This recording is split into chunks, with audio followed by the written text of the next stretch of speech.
There's a great demand from the pharma industry to allow them deduction under section 35(2)(ab).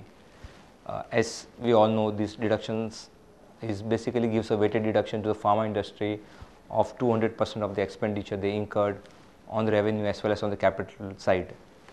However, many a times what we have seen in case of pharma companies, that they have set up their units in a backward area and therefore they are eligible for various deduction, which effectively means that they end up paying tax under a MAT, a minimum alternate tax.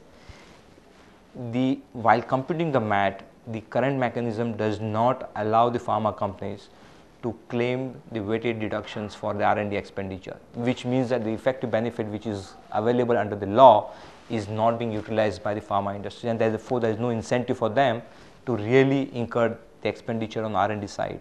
So there is a demand that if while computing the MAT, if there is a mechanism to give them a credit or deduction for the weighted deduction of section 35(2)(ab), that will be helpful for the industry.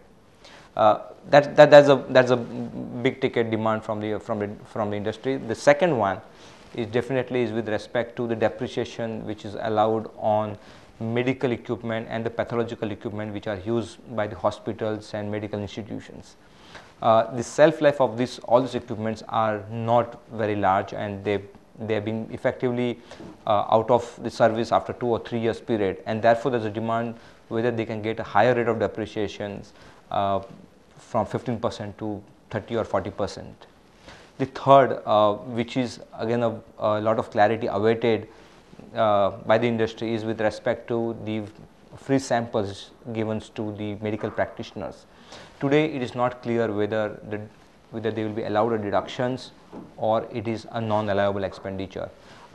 Any kind of a clarity on this subject will be very welcome by the industry, and it's a lot of hope that either the finance ministry or the CBDT would come out with some kind of a clarification for this purpose.